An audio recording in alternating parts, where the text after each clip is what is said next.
Hello students, team Prince Taranagar की online classes में आपका स्वागत है। मैं रोहित पुनिया, केमिस्ट्री की फैकल्टी। अपना जो टॉपिक चल रहा था वो था केमिकल काइनेटिक्स। चौथा चैप्टर है इनऑर्गेनिक केमिस्ट्री का।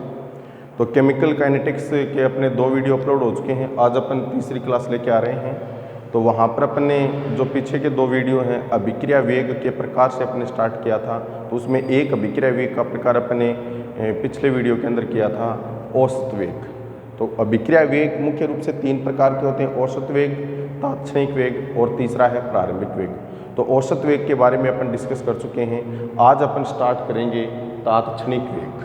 ठीक है। तो तात्क्षणिक वेग को करने से पहले जो औसत वेग था उसको मैं थोड़ा सा एक क्विक रिवीजन उसका कर लेते हैं अपन। तो देखो औसत वेग क्या लिखा था अपन ने कि निश्चित समय में किसी रासायनिक अभिक्रिया के क्रियाकारक या उत्पाद की सांद्रता में हुए परिवर्तन में समय का भाग देने पर किसी भी रासायनिक अभिक्रिया का औसत वेग ज्ञात किया जा सकता है। तो उस औसत वेग के लिए अपन ने अभिकारक के लिए क्या लिखा था, जो रिएक्टेंट था उसके लिए अपन ने औसत वेग क्या लिखा था, माइनस डेल्टा आर अपॉन में डेल्टा टी। ठीक है। और जो प्रोडक्ट था उसके लिए अपन ने क्या लिखा था, प्लस डेल्टा पी अपॉन में डेल्टा टी। ठीक है। ये अभिकारक और उत्पाद के लिए अलग अलग अपने लिखा था। दूसरी बात देखो कि माइनस का मतलब अभिकारक की कंसंट्रेशन में कमी हो रही है और प्लस प्रोडक्ट के क्यों लगाया, क्योंकि प्रोडक्ट की कंसंट्रेशन में क्या होती है, वृद्धि होती है। इस चीज़ को अपन ने डिस्कस किया था। आज अपन शुरू करते हैं तात्क्षणिक वेग। ठीक है। तो तात्क्षणिक वेग को करें उससे पहले औसत वेग अपने क्लियर होना चाहिए। तो उम्मीद है कि जो अपना पिछला वीडियो था औसत वेग के लिए वो आप लोगों ने अच्छे तरीके से देखा होगा और आप लोगों के वो समझ में भी आया होगा, क्लियर भी हुआ होगा। ठीक है। तो अपन तात्क्षणिक वेग की सबसे पहले डेफिनेशन देखें, उस डेफिनेशन के आधार पर इसको अपन समझने की कोशिश करते हैं। तो देखो तात्क्षणिक वेग क्या होता है, किसी क्षण विशेष पर अभिक्रिया का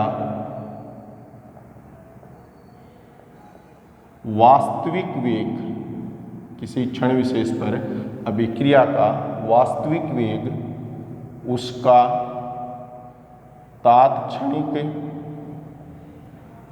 वेग कहलाता है, उसका तात्क्षणिक वेग कहलाता है। ठीक है। तो देखो क्या लिखा है कि किसी क्षण विशेष पर या किसी क्षण पर अभिक्रिया का जो रियल वेग होगा, जो वास्तविक वेग होगा, वो उसका क्या कहलाता है, तात्क्षणिक वेग कहलाता है। तो एक बात तो ये ध्यान में रखना बेटे कि औसत वेग कभी भी वास्तविक वेग नहीं होता है। केवल वास्तविक वेग कौन सा होगा, तात्क्षणिक वेग होगा। ठीक है। अब यहाँ से अपन थोड़ा सा डिस्कशन करते हैं कि औसत वेग वास्तविक वेग क्यों नहीं होता है और जो तात्कालिक या तात्क्षणिक वेग होता है वही वास्तविक वेग क्यों होता है, इसको अपन समझने की कोशिश करते हैं। तो कल भी मैंने आपको बताया था, वापस इसको थोड़ा सा रिविजन में करवाता हूँ। जो कल वाली चीज़ है उसी को अपन थोड़ा सा रिपीट करते हैं। तो देखो कि कल मैंने आपको बताया था कि एक बिंदु ए है और अपने को कौन से बिंदु पर पहुंचना है, बिंदु बी पर पहुंचना है। बिंदु ए से बी के मध्य की दूरी कितनी है, 60 किलोमीटर है, 60 किलोमीटर है। ठीक है। अब यहाँ से अपन बाइक के थ्रू जाते हैं। किसके थ्रू जाते हैं, बाइक के थ्रू। ठीक है। तो यहाँ से जब रवाना हुए और बिंदु बी पर अपन पहुँच गए तो यहाँ पर कोई अपने को अपना दोस्त मिला, फ्रेंड मिला। ठीक है। तो बिंदु ए से रवाना होने का समय क्या था, 9 बजे रवाना होते हैं और बिंदु बी पर कितने बजे पहुंचते हैं, 10 बजे अपन पहुंचते हैं। यानी 1 घंटे में ये 60 किलोमीटर की दूरी अपन ने तय की। तो दोस्त ने अपने से पूछा, इस बाइक सवार से पूछा कि भाई आपकी गति क्या थी, किस गति से आप यहाँ पर आए हो। तो अपन कहेंगे 60 किलोमीटर प्रति घंटे की रफ्तार से मैं यहाँ पर पहुँचा हूँ, या जो कुछ भी है 40 किलोमीटर बता दो या 80 किलोमीटर, जो कुछ भी इसने बताया, कोई सा भी मान लो इसने कोई भी एक निश्चित वेग इसने इसको बताया होगा। ठीक है।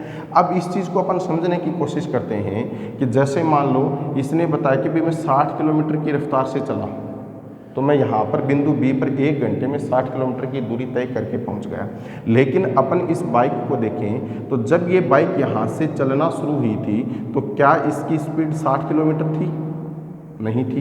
कहीं पर इसकी स्पीड हो सकता है 120 किलोमीटर भी हो, कहीं पर हो सकता है इसकी स्पीड 80 किलोमीटर भी हो, और कहीं पर हो सकता है इसकी स्पीड क्या हो 40 किलोमीटर हो, और कहीं पर ये हो सकता है कि 0 किलोमीटर की रफ्तार से भी चला हो। ठीक है, लेकिन जब दोस्त ने इस बाइक सवार से पूछा तो उसने स्पीड को क्या बताया 60 किलोमीटर। तो कहीं पर भी जब ये बिंदु ए से शुरू होता है और बी पर पहुंचता है तो सभी जगह इसकी 60 किलोमीटर की स्पीड थोड़ी रही है, लेकिन इसने क्या किया, इन सभी का एवरेज मान इसको बताया है। ठीक है, तो यहाँ पर देखो ए से बी के पर बिंदु पर जब पहुँचता है तो अलग अलग इसकी स्पीड होती है। ठीक है, तो किसी एक स्पीड के बिंदु को नहीं बताया, इन सभी के एवरेज वैल्यू को इसने बताया, इसलिए अपन कहते हैं औसत वेग वास्तविक वेग नहीं होता है। ठीक है, दूसरा तात्क्षणिक वेग फिर क्या होगा, औसत वेग से किस प्रकार से संबंधित होगा। तो देखो जब ये यहाँ से बिंदु ए से रवाना होता है तो 9:15 मान ले, एक समय ले लें अपन। ठीक है, इसकी मम्मी का इसके पास फ़ोन आया, इसने फ़ोन अटेंड किया, और फ़ोन अटेंड करते इसकी मम्मी ने पूछा कि बेटा बाइक की स्पीड क्या है, तो तब मान लो इसने बताया कि बाइक मेरी 50 किलोमीटर प्रति घंटे की रफ्तार से चल रही है। तो इस 9:15 पर इस बिंदु पर इसने जो अपनी स्पीड बताई वो बाइक के स्पीड मीटर को देखकर बताई, और जो एक्चुअल में था वही चीज़ इसने बताया ना। तो इस बिंदु पर 9:15 पर बाइक की स्पीड क्या थी, 50 ही तो थी। तो इसने जो कुछ वास्तविक था वही तो बताया, इसलिए तात्क्षणिक वेग को क्या कहते हैं, वास्तविक वेग कहते हैं। इसलिए अब देखो दूसरा, किसी क्षण विशेष पर, तो समय का एक निश्चित बिंदु अपन ने कर दिया 9:15 पर, तो 9:15 पर ही इसकी स्पीड क्या है, 50 की है। इससे पहले यानी 9:10 या 9:20 पर अपन थोड़ी कह सकते हैं ये 50 होगा। ठीक है, तो इसने समय को भी क्या किया, एक निश्चित बिंदु माना, निश्चित समय माना, और एक निश्चित बिंदु पर एक्चुअल में जो बाइक की स्पीड थी उस बाइक की स्पीड को, एक्चुअल स्पीड को इसने बताया। इसलिए तात्क्षणिक वेग को अपन क्या कहते हैं, वास्तविक वेग कहते हैं, और औसत वेग कभी भी वास्तविक वेग नहीं होगा। ठीक है, अब इस तात्क्षणिक वेग की अपन गणना कैसे करें, तो गणना करने के लिए औसत वेग से ही अपन चलेंगे। तो देखो औसत वेग में अगर अपन देखें तो समय लिया था अपने ΔT, अगर ΔT को अपन 0 तक लेके जाएं, ΔT क्या हो 0 तक लेके आए, तब अपन इस औसत वेग से क्या कर सकते हैं, तात्क्षणिक वेग की गणना कर सकते हैं। तो किस प्रकार से होगा, देखो इसमें अगर इसके अपन कैलकुलेशन देखें तो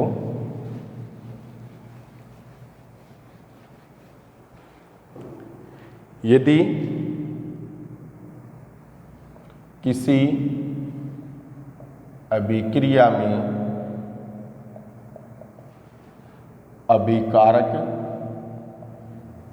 व उत्पाद की सांद्रता में परिवर्तन,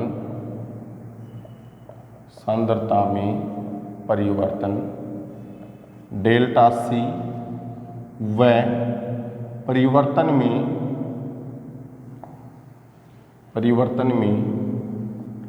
लगा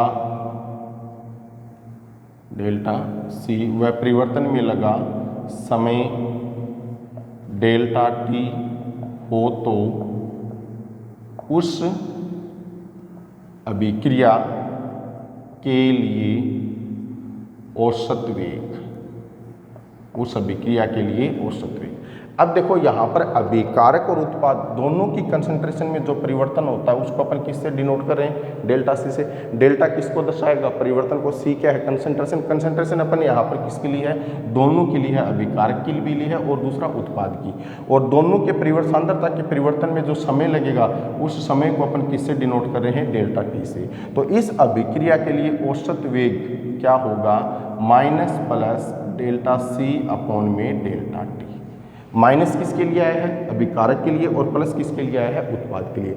अब यहीं से अपन क्या करें, तात्क्षणिक वेग को कैलकुलेट करें। तो देखो क्या लेंगे उसके लिए, ΔT टेंडिंग टू शून्य, यानी जीरो की तरफ अपन लेके जाएं, तो फिर इसके लिए तात्क्षणिक वेग क्या होगा, इक्वल टू अपन क्या लिखेंगे, माइनस DC अपॉन में dt।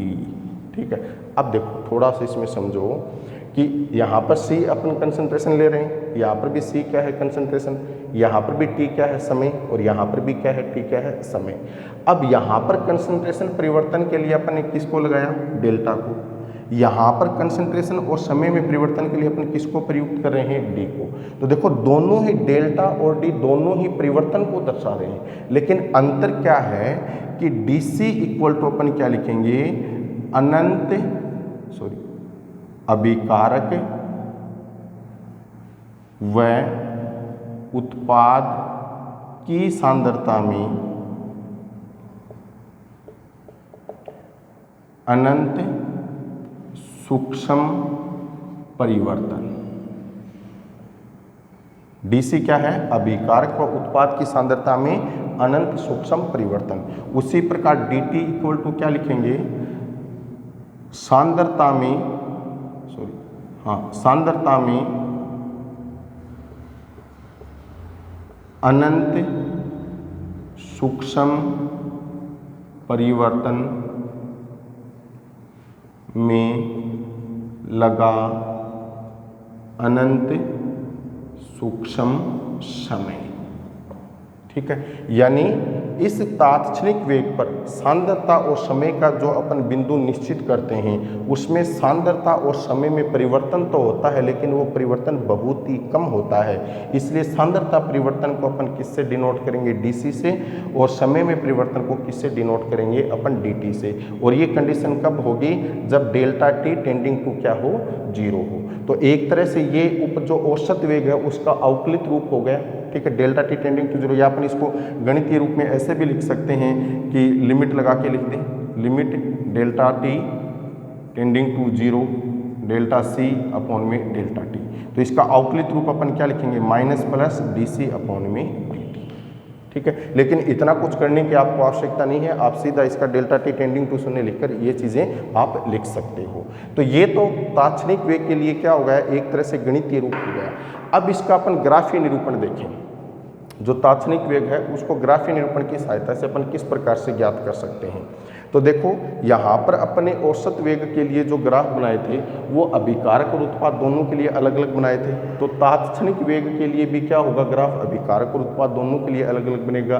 देखो यहाँ पर ये चीज़ अपन ने दर्शा भी रखी है, माइनस किसके लिए आएगा, अभिकारक की सांद्रता में परिवर्तन के लिए, और प्लस किसके लिए आएगा, उस परिवर्तन में उत्पाद की सांद्रता में परिवर्तन के लिए। ठीक है, तो दोनों के लिए ही अपन यहाँ पर भी अलग से ग्राफ देखेंगे। अब एक चीज़ को ध्यान रखना कि अपन ने ये जो वास्तविक वेग तात्क्षणिक वेग है इसको कैलकुलेट अपन ने किससे किया है, औसत वेग से किया है। इसलिए ग्राफ के अंदर भी अपन इसको क्या लेके चलेंगे, औसत वेग से लेके चलेंगे। तो सबसे पहले अपन किसके लिए देखें, अभिकारक के लिए देखें। तो देखो ग्राफ तो किसके मध्य बनेगा, अभिकारक की सांद्रता और अभिकारक की सांद्रता में परिवर्तन लगा समय, यानी किसके मध्य, सी व टी के मध्य सांद्रता और समय के मध्य ग्राफ बनेगा। अब एक चीज़ अपन औसत वेग के लिए इसको देखते हैं सबसे पहले।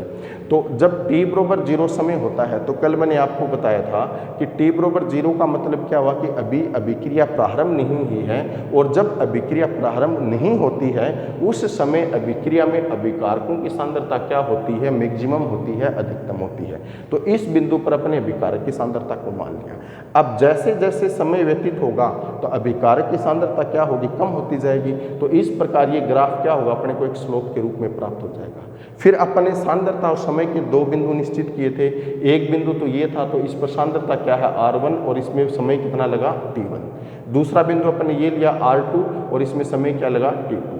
तो इस T2 minus T1 equal to अपन क्या लिख सकते हैं, डेल टी, समय अंतराल। ठीक है, और ये R2 minus R1 equal to अपन क्या लिख सकते हैं, डेल्टा आर। तो यहाँ से औसत वेग अपने को क्या प्राप्त हुआ, माइनस डेल्टा आर अपॉन में डेल्टा टी प्राप्त हुआ। ठीक है, अब देखो इसी ग्राफ से अपन किसके लिए करें, अपन तात्क्षणिक वेग के लिए करें। तो तात्क्षणिक वेग के डेफिनेशन में अपन ने क्या लिखा, किसी क्षण विशेष पर। तो देखो कि जब सांद्रता और समय के मध्य जो ग्राफ खींचते हैं तो उसमें विशिष्ट सांद्रता और विशिष्ट समय के संगत बिंदु पर खींची हुई स्पर्श रेखा का, कोई स्पर्श रेखा अपन खींचें, उस स्पर्श रेखा की जो प्रवणता होगी, जो स्लोप होगी, जो ढाल होगी, वही उसका क्या होगा, तात्क्षणिक वेग होगा। तो एक बिंदु अपन ने कौन सा निश्चित किया, ये वाला बिंदु अपन ने निश्चित कर दिया। ठीक है, तो यहाँ पर इसमें जो समय में परिवर्तन लगा, जो समय अंतराल है, उसको अपन किससे लिखेंगे, dt से, और जो अभिकारक की सांद्रता में जो परिवर्तन होगा उस परिवर्तन को अपन किससे लिखेंगे, dr से। ठीक है, तो यहाँ से फिर अपने पास तात्क्षणिक वेग क्या हो जाएगा, equal to minus D R upon में डी टी। तो डी आर यहाँ पर क्या होगा, अभिकारक की सांद्रता में हुआ अनंत सूक्ष्म परिवर्तन, और अनंत सूक्ष्म परिवर्तन में लगा समय क्या होगा, डी टी। यानी अनंत सूक्ष्म में सांद्रता में जो परिवर्तन होगा उसमें जो समय लगता है उसको अपन क्या लिखेंगे, डी टी। और इस चीज़ को ध्यान रखना है, ये जो सांद्रता परिवर्तन वाली लाइन है ये समय की लाइन के साथ कभी भी टच नहीं होगी, इसको अपन क्या लिखेंगे, अनंत स्पर्शी लिखेंगे। ठीक है, तो ये किसके लिए आया, अभिकारक के लिए। अब उसी प्रकार अपन उत्पाद के लिए देखें तो अपन सबसे पहले औसत वेग के लिए करें तो t बराबर 0 समय पर उत्पाद की सांद्रता क्या होती है, शून्य होती है, क्योंकि अभिक्रिया तो अभी शुरू हुई नहीं, और अभिक्रिया शुरू होने के पश्चात ही क्या बनेगा, प्रोडक्ट बनेगा। तो उत्पाद के लिए, प्रोडक्ट के लिए जो ग्राफ होगा वो यहाँ से प्रारंभ होगा और इस प्रकार स्लोप के रूप में आ जाएगा।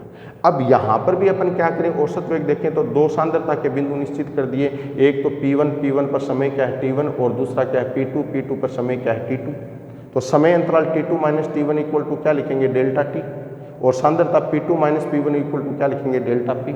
तो इसके लिए औसत वेग क्या होगा, प्लस डेल्टा P अपॉन में डेल्टा T। लेकिन अपन क्या कर रहे हैं, इसको तात्क्षणिक वेग के रूप में देख रहे हैं। तो तात्क्षणिक वेग के बारे में अभी मैंने बताया कि सांद्रता और समय के मध्य ग्राफ खींचें तो उसमें विशिष्ट सांद्रता व विशिष्ट समय के संगत बिंदु पर खींची हुई स्पर्श रेखा की स्लोप, ढाल या प्रवणता क्या कहलाती है, उसका तात्क्षणिक वेग कहलाता है। तो यहाँ पर एक बिंदु को अपने क्या कर दिया, निश्चित कर दिया। यहाँ पर ये अपन इस बिंदु पर एक स्पर्श रेखा खींची तो इसमें जो सांद्रता परिवर्तन हुआ वो सांद्रता परिवर्तन तो क्या होगा, डीपी, और इस परिवर्तन में जो समय अंतराल प्रयुक्त हो रहा है वो समय अंतराल क्या होगा, dt। तो यहाँ से अपन फिर तात्क्षणिक वेग इक्वल टू क्या लिख सकते हैं, प्लस dp अपॉन में dt। p का मतलब क्या, प्रोडक्ट, और बड़ा कोष्टक किसको दर्शाएगा, सांद्रता को। तो dp इक्वल टू अपन क्या लिख सकते हैं कि उत्पाद की सांद्रता में हुआ अनंत सूक्ष्म परिवर्तन, और dt क्या होगा, अनंत सूक्ष्म सांद्रता परिवर्तन में लगा अनंत सूक्ष्म समय। तो इस प्रकार अपन तात्क्षणिक वेग और औसत वेग को एक साथ एक ही ग्राफ के अंदर इसमें देख सकते हैं। तो वास्तविक वेग क्यों कहते हैं, ये अपने लिए महत्वपूर्ण है, और तात्क्षणिक वेग की परिभाषा भी परीक्षा के अंदर पूछी जा सकती है। तो देखो, किसी क्षण विशेष पर अभिक्रिया का जो रियल वेग होगा, भाई अभी मेरे से कोई पूछे, मान लो मैं बाइक के ऊपर हूँ और अभी मेरे से फोन आ जाए, मेरे से पूछा जाए कि तुम्हारी बाइक की स्पीड क्या है, तो बाइक के अंदर जो वास्तविक चीज़ होगी, वास्तविक जो स्पीड होगी वही मैं बताऊंगा, इसलिए उसको अपन क्या कहेंगे, वास्तविक वेग कहेंगे। लेकिन जब मैं अपने गंतव्य स्थान पर पहुंच गया, उस समय गंतव्य स्थान पर मेरी मंजिल पर कोई मुझे मिले, पूछे भाई आप बाइक की क्या स्पीड लेके आए, तो मैं बाइक की कोई एक स्पीड ही बताऊंगा। लेकिन हमेशा मान लो जैसे मैंने 60 किलोमीटर प्रति घंटे की रफ्तार से बता दिया, तो जहाँ से मैं चला था और जिस गंतव्य स्थान पर पहुँचा उसके बीच की जो डिस्टेंस है, उस पूरी डिस्टेंस में मेरी बाइक 60 किलोमीटर की रफ्तार से थोड़ी आई है, कभी वो 40 भी हुई होगी, कभी वो 80 भी हुई होगी, हो सकता है कभी वो 120 की स्पीड से भी चली होगी। लेकिन मैंने अपने गंतव्य स्थान पर जब मेरे से किसी ने पूछा तो उसको स्पीड का एक निश्चित बिंदु ही बताया, क्योंकि मैंने उन सभी की क्या एवरेज वैल्यू बताई है। इसलिए जो एवरेज वेग होता है, जो औसत वेग होता है, वो कभी भी वास्तविक नहीं होता है। सिर्फ वास्तविक वेग कौन सा होता है, तात्क्षणिक वेग होता है।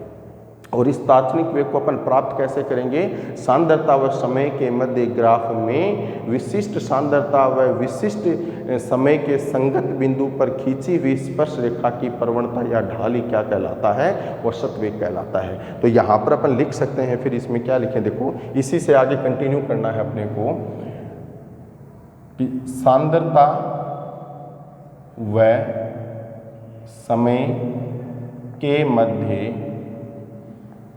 ग्राफ में विशिष्ट सांद्रता व विशिष्ट समय के संगत बिंदु पर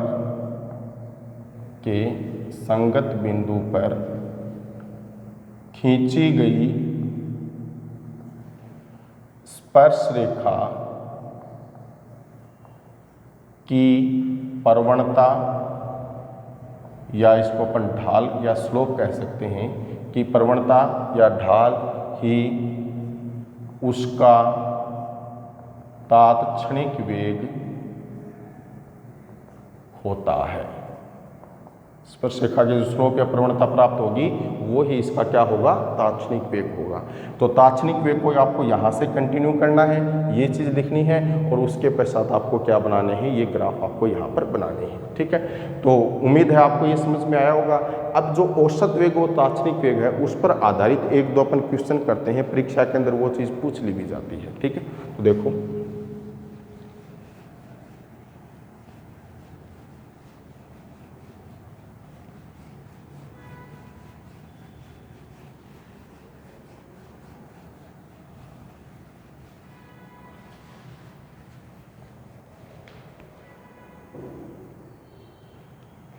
क्वेश्चन क्या है, निम्न अभिक्रियाओं के लिए औसत वेग लिखिए। निम्न अभिक्रियाओं के लिए औसत वेग लिखिए। तो देखो एक अभिक्रिया अपने पास है M1A प्लस M2B, आगे प्राप्त होता है N1C प्लस में N2D। उसी प्रकार दूसरी अभिक्रिया अपने पास है 2HI, आगे प्राप्त होता है अपने को H2 प्लस में I2। इन दो अभिक्रियाओं के लिए अपन औसत वेग देखें। तो देखो इसका सॉल्यूशन अपन करें। तो पहली अभिक्रिया अपने पास क्या है, M1A प्लस में M2B, आगे क्या है N1C प्लस में N2D। ठीक है, तो एक चीज़ देखो यहाँ पर A और B क्या है, अभिकारक, C और D यहाँ पर क्या है, प्रोडक्ट, M1 व M2 क्या है, अभिकारकों के मोलों की संख्या, और N1 और N2 क्या है यहाँ पर, उत्पाद के मोलों की संख्या। तो इस अभिक्रिया के लिए अपन औसत वेग देखें तो देखो क्या होगा, माइनस, सबसे पहले अपन अभिकारक के लिए लिखें तो अभिकारक के लिए सांद्रता में क्या होगा, परिवर्तन ऋणात्मक होगा। तो अपन उस चिन्ह को किससे दर्शाएंगे, माइनस डेल्टा A अपॉन में डेल्टा T। अब एक चीज ध्यान रखना कि इस औसत वेग को अपन अभिक्रिया की रस समीकरण मिति के अनुसार लिखेंगे। तो देखो लिखने का मैं सबसे अच्छा तरीका बताता हूँ। पहले तो आप सभी के लिए अलग अलग लिख लो, जैसे A के लिए अलग लिख लें, B के लिए अलग लिख लें, C के लिए अलग लिख लें और D के लिए क्या लिख लें, अलग लिख लें। क्योंकि अपन ने जब औसत वेग किया तो अभिकारक और उत्पाद के लिए अलग अलग लिखा था, तो अपन इसको इस प्रकार से भी शुरुआत कर सकते हैं। A के लिए, तो A के लिए औसत वेग क्या होगा, minus delta A upon delta T। इसी प्रकार B के लिए, तो इसके लिए औसत वेग क्या होगा, माइनस डेल्टा B अपॉन में डेल्टा T, यानी B की सांद्रता में परिवर्तन और उस परिवर्तन में लगा समय। उसी प्रकार अपन उत्पाद किसके लिए लिखें, C के लिए, तो औसत वेग क्या होगा, प्लस डेल्टा C, यानी C की सांद्रता में परिवर्तन और परिवर्तन में लगा समय। उसी प्रकार अपन किसके लिए लिखें, D के लिए, तो औसत वेग इसका क्या होगा, प्लस डेल्टा D अपॉन में डेल्टा T।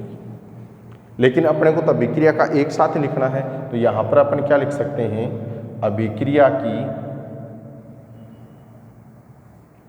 रस समीकरण मिति के अनुसार, अभिक्रिया की रस समीकरण मिति के अनुसार।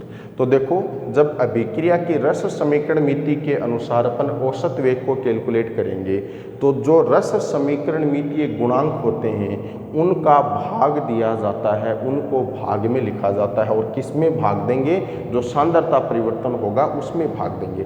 तो यहाँ पर अगर अपन अभिकारक A के लिए देखें तो यहाँ पर रस समीकरण मितीय गुणांक कौन है, M1 है। तो M1 का भाग किस में जाएगा, A की सांद्रता परिवर्तन है उसमें जाएगा। तो अपन फिर इसके लिए औसत वेग क्या लिखें, -1 upon M1 delta C upon delta A upon में डेल्टा T इक्वल टू क्या लिखेंगे, B के लिए लिखें तो -1 अपॉन M2, क्योंकि B के जो रस समीकरण मितीय गुणांक क्या है, M2 है। तो -1 अपॉन में M2 डेल्टा B अपॉन में डेल्टा T इक्वल टू, अब कौन आ गए, प्रोडक्ट। तो प्रोडक्ट के लिए क्या होगा, प्लस, इसका रस समीकरण मितीय गुणांक क्या है, N1। तो क्या लिखेंगे, plus 1/N1 delta C upon में डेल्टा T। ठीक है, इक्वल टू क्या होगा, प्लस D का रस समीकरण मितीय गुणांक क्या है, N2। तो 1/N2 डेल्टा डी अपॉन में क्या आ गया, डेल्टा टी। ठीक है, तो ये इस अभिक्रिया के लिए क्या हो गया, औसत वेग हो गया। अब अगर इनकी सांद्रताओं को कुछ मान अपने को देखें, आगे अपन करेंगे ये क्वेश्चन, तो अपन किसी दूसरे की सांद्रता को कैलकुलेट कर सकते हैं, उसका क्या वेग होगा वो उसको अपन कैलकुलेट कर सकते हैं। ठीक है, अब इसी प्रकार दूसरी समीकरण के लिए अपन आंसर लिखें तो दूसरी समीकरण क्या है, 2HI, आगे क्या बनता है H2 प्लस में I2। तो मैं यहाँ पर अलग अलग न लिखकर डायरेक्टली इसके लिए लिखता हूँ, जैसे अपने पहले समीकरण में लिखा था। तो इसके लिए औसत वेग क्या होगा, -1/2, क्योंकि अभिकारक के रस समीकरणमिति गुणांक कितने हैं, 2, और रस समीकरणमिति गुणांक का भाग दिया जाता है। तो -1/2 डेल्टा HI, यानी HI की सांद्रता में परिवर्तन अपॉन में डेल्टा T परिवर्तन में लगा समय, इक्वल टू क्या होगा, तो इसका तो एक ही है रस समीकरणमिति गुणांक, तो उसको लिखने की आवश्यकता नहीं है। तो प्लस डेल्टा H2 अपॉन में delta T equal to plus delta I2 upon में डेल्टा T।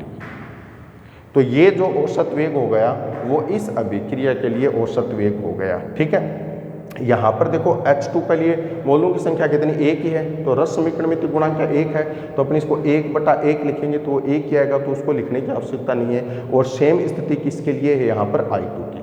ठीक है, अब देखो यदि इन्हीं अभिक्रियाओं के लिए अपन तात्क्षणिक वेग की गणना करें, किसकी गणना करें, तात्क्षणिक वेग की, तो वो किस प्रकार से होगा, तो एक अलग से क्वेश्चन अपन लिख सकते हैं कि निम्न अभिक्रियाओं के लिए, निम्न अभिक्रियाओं के लिए तात्क्षणिक वेग की गणना करो। तो पहली अभिक्रिया क्या है, M1A प्लस M2B, आगे N1C प्लस में N2D, और दूसरी अभिक्रिया क्या है, N2 प्लस 3H2, आगे क्या प्राप्त होता है, 2NH3। ठीक है, तो तात्क्षणिक वेग लिखें। सबसे पहले पहली अभिक्रिया के लिए M1A प्लस M2B, आगे क्या है N1C प्लस में N2D। ठीक है, तो देखो सेम इसी अभिक्रिया के लिए अपन ने औसत वेग भी लिखा था, तो इसके लिए अपन तात्क्षणिक वेग भी लिख सकते हैं। तो औसत वेग और तात्क्षणिक वेग में मैंने क्या अंतर बताया था, औसत वेग में तो परिवर्तन जो होगा उसको अपन डेल्टा से दर्शाएंगे, और तात्क्षणिक वेग में अपन किसको दर्शाएंगे, उसको डी से दर्शाएंगे, क्योंकि तात्क्षणिक वेग में सांद्रता में जो परिवर्तन होगा और परिवर्तन में जो समय लगेगा वो क्या होता है, अनंत सूक्ष्म होता है। तो फिर इसके लिए अपन तात्क्षणिक वेग लिखें तो डायरेक्टली लिख देता हूँ मैं, क्या होगा, -1/m1 dA अपॉन में dt equal to -1/m2 dB upon में dt equal to plus 1/n1 dC upon में dt equal to plus 1/n2 dd upon में क्या होगा, dt। तो देखो जो औसत वेग लिखा और तात्क्षणिक वेग लिखा उसमें लिखने में कोई विशेष अंतर नहीं है, सिर्फ अंतर किसका है, डेल्टा और डी का अंतर है। और ये डी कैसे आया, जब डेल्टा टी टेंडिंग टू 0 किया, उसका एक तरह से क्या है, ये अवकलित रूप है, अनंत सूक्ष्म परिवर्तन को ये दर्शाएगा। ठीक है, उसी प्रकार अपनी जो सेकंड रिएक्शन है उसके लिए अपन तात्क्षणिक वेग लिखें तो N2 प्लस 3H2, आगे क्या है 2NH3। तो इसके लिए तात्क्षणिक वेग क्या होगा, देखो माइनस dN2 अपॉन में dt, यानी N2 की सांद्रता में अनंत सूक्ष्म परिवर्तन और सांद्रता में परिवर्तन में लगा अनंत सूक्ष्म समय, इक्वल टू क्या होगा, -1/3 dH2 अपॉन में dt। अब 1/3 क्यों लिखा, क्योंकि इस अभिक्रिया में H2 के लिए जो रस समीकरणमिति गुणांक है वो कितना है, 3 है, और रस समीकरणमिति गुणांक को अपन किस में लिखेंगे, भाग में, और माइनस क्यों आ रहा है, क्योंकि H2 के कंसंट्रेशन में क्या होगा, परिवर्तन होगा। तो ठीक इसलिए अपन ने क्या लिखा, -1/3 लिखा। आगे अपने पास क्या आएगा, देखो इक्वल टू प्लस, क्योंकि अब प्रोडक्ट आ गया तो प्लस, इसलिए प्लस लिखेंगे तो 1/2 dNH3 अपॉन में dt, यानी NH3 की सांद्रता में अनंत सूक्ष्म परिवर्तन और उस परिवर्तन में लगा अनंत सूक्ष्म समय क्या है, dt है। तो इस प्रकार अपन किसी भी अभिक्रिया के लिए तात्क्षणिक वेग को कैलकुलेट कर सकते हैं। तो देखो थोड़ा सा मैं रिवाइज कर देता हूँ कि औसत वेग और तात्क्षणिक वेग लिखना परीक्षा के अंदर आ सकता है। कंपटीशन एग्जाम में भी इस प्रकार के क्वेश्चन पुटअप होते हैं। तो कुछ अभिक्रिया अपने सामान्य अभिक्रिया लिखी, जैसे एक M1A M2B N1C N2D। तो यहाँ पर M1 और M2 क्या है, अभिकारक के मोलों की संख्या, N1 N2 क्या है, उत्पाद के मोलों की संख्या। तो पहले अपन इसको अलग अलग करके लिख सकते हैं इस प्रकार से, A के लिए अलग लिख लिया, B के लिए अलग, C के लिए अलग और D के लिए अलग लिख लिया। लेकिन आपको ऐसा करने की आवश्यकता नहीं है, आप डायरेक्ट भी लिख सकते हो। सिर्फ एक चीज़ का आपको ध्यान में रखना है कि जो रस समीकरण मिति गुणांक होंगे उनका अपन क्या करेंगे, भाग देंगे, यानी वो भाग में लिखे जाएंगे। ठीक है, तो यहाँ पर अपन इस अभिक्रिया के लिए औसत वेग क्या लिखा, -1/m1। अब देखो माइनस क्यों आया, क्योंकि अपन अभिकारक के लिए लिख रहे हैं और अभिकारक की कंसंट्रेशन में क्या हो रहा है, परिवर्तन हो रहा है, इसलिए अपन ने क्या लिखा, माइनस लिखा। ठीक है, 1/m1 क्यों लिखा, क्योंकि अभिकारक A के लिए रस समीकरण मिति गुणांक क्या है, m1 है। और रिसेंटली मैंने बताया कि जो रस समीकरण मिति गुणांक होंगे उनको अपन किस में लिखेंगे, भाग में, इसलिए अपन ने क्या लिखा, 1/m1 लिखा। इसी प्रकार equal to -1/m2 delta B upon delta T equal to plus.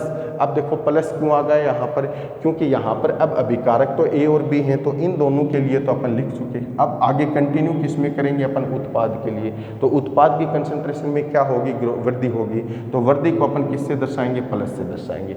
अब 1/n1 क्यों लिखा, क्योंकि देखो यहाँ पर C का जो रस समीकरण मिति गुणांक है वो क्या है, n1 है। और मैंने बताया कि रस समीकरण मिति गुणांक को अपन किस में लिखेंगे, भाग में लिखेंगे। तो +1/n1 delta C upon delta T equal to +1/n2 delta D upon में डेल्टा T। इसी प्रकार सेम इसी अभिक्रिया के लिए अपन ने क्या लिखा, तात्क्षणिक वेग लिखा है। तो औसत वेग और तात्क्षणिक वेग में कोई विशेष अंतर नहीं होता। डेल्टा के स्थान पर क्या आएगा, D आएगा, क्योंकि D किसको दर्शाता है, अनंत सूक्ष्म परिवर्तन को दर्शाता है। और एक तरह से ये डेल्टा T टेंडिंग टू 0 क्या, तो उसका एक तरह से क्या है, ये अवकलित रूप ही है। तो इस प्रकार अपन किसी भी अभिक्रिया के लिए औसत वेग और तात्क्षणिक वेग को कैलकुलेट कर सकते हैं। अब इन पर आधारित एक दो क्वेश्चन अपन और करते हैं, देखो, जिसमें कुछ मान अपने को दे रखे हो सांद्रता वगैरह के, तो क्या होंगे, देखो।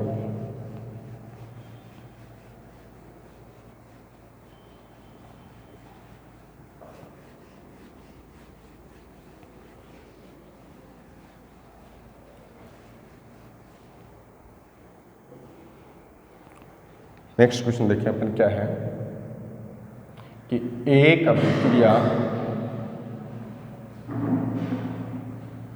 x + y आगे प्राप्त होता है 2z में x के विलुप्त होने की दर 10⁻³ मोल प्रति लीटर प्रति सेकंड है, तो y के विलुप्त होने की दर और दूसरा z के बनने की दर ज्ञात करो।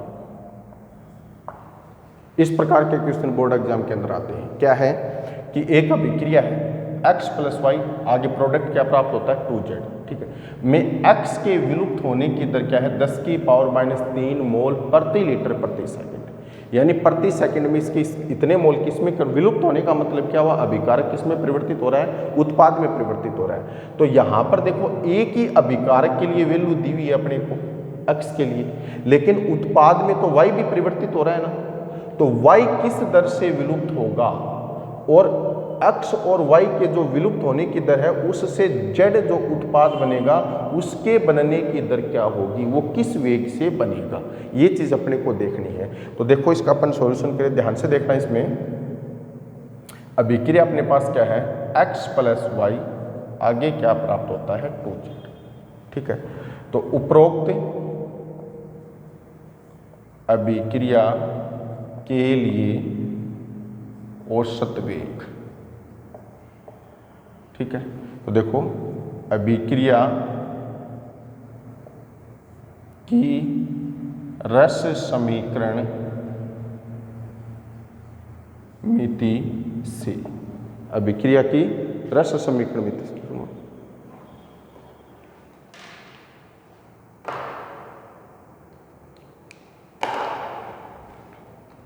अभिक्रिया की रस समीकरण, डायरेक्ट अपन रस समीकरण में इसे लिखते हैं। तो इसके लिए औसत वेग क्या होगा, देखो minus delta X upon delta T equal to क्या लिखेंगे, minus delta Y upon delta T equal to क्या लिखेंगे, प्लस 1/2 डेल्टा जेड अपॉन में डेल्टा टी। तो ये तो अपन ने इस अभिक्रिया के लिए क्या लिखा, औसत वेग लिखा। अब देखो अपने को दे क्या रखा है, चूंकि क्वेश्चन के अंदर अपने पास क्या है, माइनस एक्स के विलुप्त होने की दर है, तो यानी एक्स के विलुप्त होने की दर क्या होगी, इस मान के बराबरी तो होगी। तो दर का मतलब क्या, वेग, और एक्स के लिए वेग अपने क्या लिखा, ये तो लिखा है। तो यहां पर अपन क्या लिख सकते हैं कि minus delta X upon delta T equal to क्या दे दिया, 10⁻³ मोल प्रति लीटर प्रति सेकंड। ये मान अपने को क्वेश्चन के अंदर दे रखा है। अब इस वैल्यू से अपने को किसका मान ज्ञात करना है, y का और z का। तो y के लिए वेग अपन ने क्या लिखा, ये, और z के लिए उत्पाद के लिए वेग अपन ने क्या लिखा, ये। तो इससे इसी मान से अपने को ये दोनों मान ज्ञात करने हैं। तो देखो अतः है पहला पॉइंट अपना क्या है, y के विलुप्त होने की दर। तो नंबर 1 अतः है y के विलुप्त होने की दर। तो देखो y किसके सापेक्ष विलुप्त होगा, x के सापेक्ष। भाई इसमें दोनों अभिकारक x और y दो अभिकारक हैं, तो दोनों ही तो परिवर्तित होंगे। अकेला न तो x उत्पाद में परिवर्तित हो सकता है और न ही y उत्पाद में परिवर्तित हो सकता है। दोनों की क्रिया होगी तभी तो जो उत्पाद है वो z अपने को प्राप्त होगा। तो अपन क्या लिख सकते हैं, देखो कि माइनस डेल्टा y अपॉन में डेल्टा टी इक्वल टू क्या होगा, माइनस डेल्टा एक्स अपॉन में डेल्टा टी। ठीक है, तो minus delta X upon delta T की वैल्यू अपने को क्वेश्चन के अंदर दी हुई है। कौन सी क्या वैल्यू अपने पास, ये वाली वैल्यू। तो इससे अपन क्या लिख सकते हैं, अतः है minus delta Y upon delta T equal to क्या होगा, 10⁻³ इससे ज़्यादा अपन इसको सोल्व नहीं कर सकते। तो मतलब y के विलुप्त होने की दर क्या होगी, 10⁻³ मोल प्रति लीटर प्रति सेकंड। तो इस प्रकार अपने किसकी दर ज्ञात की, y के विलुप्त होने की दर ज्ञात की। इसी प्रकार अपन क्या ज्ञात कर सकते हैं, z के बनने, या z क्या है यहाँ पर प्रोडक्ट है। तो देखो सेकंड पॉइंट अपना क्या होगा, z के बनने की दर। तो z भी किसके सापेक्ष बन रहा है, x के सापेक्ष बन रहा है ना। तो अपन क्या लिखेंगे, z के लिए वेग अपने पास क्या है, plus 1/2 delta z upon delta T. तो प्लस 1/2 डेल्टा z अपॉन में डेल्टा टी इक्वल टू क्या होगा, माइनस डेल्टा x अपॉन में क्या है, डेल्टा टी। तो इसका मान तो अपने को क्वेश्चन में दे रखा है, क्या दे रखा है, 10⁻³ तो फिर अपने पास क्या आ जाएगा कि प्लस 1/2 डेल्टा z अपॉन में डेल्टा टी इक्वल टू क्या है, 10⁻³ कहाँ से आया 10⁻³, जो x के लिए वेग दे रखा, जो दर दे रखी वो। ठीक है, या अपन इसको ऐसे भी तो लिख सकते हैं ना कि प्लस डेल्टा z अपॉन में डेल्टा टी इक्वल टू 2, इधर जाके क्या होगा, मल्टीप्लाई हो जाएगा। तो 2 × 10⁻³ मोल प्रति लीटर प्रति सेकंड। तो इस प्रकार z के बनने की दर क्या हो गई, 10⁻³ मोल प्रति लीटर प्रति सेकंड यहाँ पर होगी। ठीक है, तो ये अपन औसत वेग कैलकुलेट, औसत वेग की सहायता से अपन किसको कैलकुलेट कर रहे हैं, किसी भी अभिक्रिया के अंदर अभिकारक के विलुप्त होने की दर और उत्पाद के बनने की दर को अपन कैलकुलेट कर रहे हैं। अब एक क्वेश्चन अपन देखते हैं तात्क्षणिक वेग पर। तो देखो अगला क्वेश्चन अपने पास क्या हो सकता है कि एक अभिक्रिया x + 2y आगे प्राप्त होता है 3z में किसी क्षण पर x के विलुप्त होने की दर 10⁻² मोल प्रति लीटर प्रति सेकंड हो तो क्या ज्ञात करें, y के विलुप्त होने की दर, और दूसरा क्या ज्ञात करेंगे, जेड के बनने की दर। दूसरा क्या ज्ञात करेंगे, जेड के बनने की दर। अब देखो इसका सॉल्यूशन अपन देखें तो इंपॉर्टेंट चीज है, दोनों क्वेश्चन मैंने एक साथ इसलिए लिखे हैं, अगर दोनों क्वेश्चन को अपन देखें तो एक जैसे अपने को लग रहे हैं तो सीधा अपन यही सूत्र लगा देते हैं।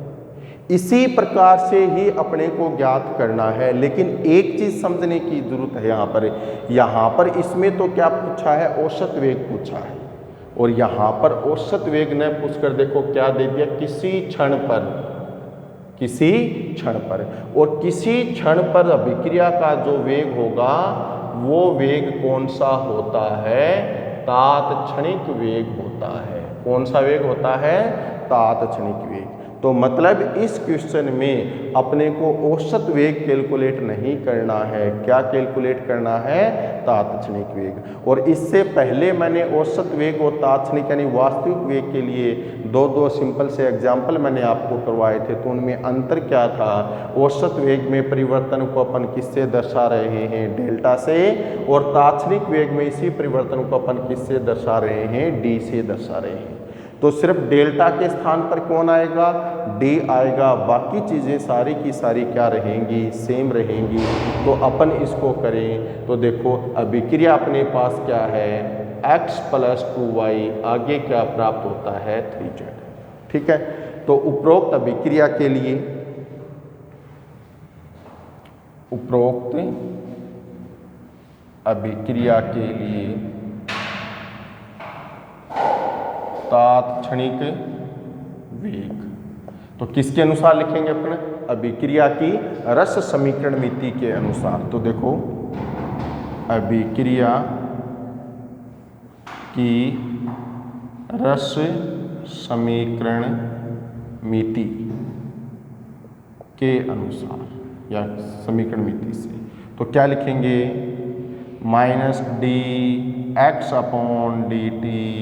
Equal to -1/2 dy/dt equal to +1/3 dz/ क्या होगा, dt होगा, जो पहले बताया था वो। ठीक है, अब देखो क्वेश्चन के अंदर अपने को क्या दे रखा है, किसी क्षण पर x के विलुप्त होने की दर, यानी इस चीज का मान अपने को क्वेश्चन में दे रखा है। तो -dx/dt इक्वल टू क्या लिखेंगे, 10⁻⁻2 मोल प्रति लीटर प्रति सेकंड। अब अपने को इससे ज्ञात क्या करना है, एक तो y के विलुप्त होने की दर ज्ञात करनी है, और दूसरा क्या ज्ञात करना है, z के बनने की दर अपने को इसमें ज्ञात करनी है। तो सेम जैसे औसत वेग ज्ञात किया था, सेम उसी प्रकार से अपने को करना है। तो अपने पास पहला पॉइंट क्या है, y के विलुप्त होने की दर, y के विलुप्त होने की दर। तो देखो y के लिए वेग अपने पास क्या है, ये वाला है, तो अपन क्या लिखेंगे, -1/2 dy/dt इक्वल टू x के सापेक्ष होगा, तो x का मान ये है, तो क्या है, -dx/dt। तो इसका मान तो अपने को क्वेश्चन में दे रखा है, कितना है, 10⁻⁻2। तो अपन क्या लिख सकते हैं, -1/2 dy/dt इक्वल टू क्या है, 10⁻², या फिर इसको क्या लिख दें, -dy/dt इक्वल टू 2, इधर जाके इसके साथ मल्टीप्लाई में हो जाएगा, तो 2 × 10⁻² मोल प्रति लीटर प्रति सेकंड। तो ये तो y के विलुप्त होने की दर हो गई। दूसरा अपने को क्या ज्ञात करना है, z के बनने की दर, बनने की दर। तो z के लिए वेग अपने पास क्या है, ये वाला है, तो फिर अपन क्या लिखेंगे, +1/3 dz/dt इक्वल टू -dx/dt। तो dx/dt का मान अपने को दे रखा, तो क्या आ जाएगा, +1/3 dz/dt इक्वल टू कितना है, 10⁻²। या फिर अपन इसको ऐसे लिख सकते हैं dz upon dt equal to 3 उधर मल्टीप्लाई हो जाएगा तो 3 इंटू में 10⁻², इससे ज़्यादा ये सोल्व होगा नहीं, तो मात्रक लगा दें मोल प्रति लीटर प्रति सेकंड। तो इस प्रकार अपने क्या ज्ञात किया है यहाँ पर, वो जेड के बनने की दर ज्ञात की। तो देखो औसत वेग और तात्क्षणिक वेग दोनों से संबंधित मैंने आपको क्वेश्चन करवाए हैं, तो अंतर कुछ नहीं है। जिस प्रकार अपन औसत वेग को कैलकुलेट करें उसी प्रकार तात्क्षणिक वेग को कैलकुलेट करें। सिर्फ किसका ध्यान रखना है, औसत वेग में परिवर्तन के लिए डेल्टा को यूज करना है और तात्क्षणिक वेग में परिवर्तन के लिए डी को यूज करना है। और जब तक कुछ दिया हुआ नहीं है कि क्या है, तो सिर्फ वो अपन क्या मानेंगे, औसत वेग मानेंगे। यहाँ पर कुछ ऐसा समय नहीं दे रखा, लेकिन इस क्वेश्चन में अपन देखें तो किसी क्षण पर पूछ लिया, किसी क्षण पर जो अभिक्रिया का वेग होगा वो कौन सा वेग होगा, तात्क्षणिक वेग होगा। ठीक है, तो आज की क्लास में अपन इतना ही करेंगे। नेक्स्ट क्लास के अंदर अपने अभिक्रिया वेग में तीसरा प्रकार बच गया है प्रारंभिक वेग, वो छोटा सा है, कोई विशेष महत्वपूर्ण नहीं, वो करेंगे। उसके पश्चात अपने अभिक्रिया वेग को प्रभावित करने वाले कारक करेंगे। ठीक है, थैंक यू।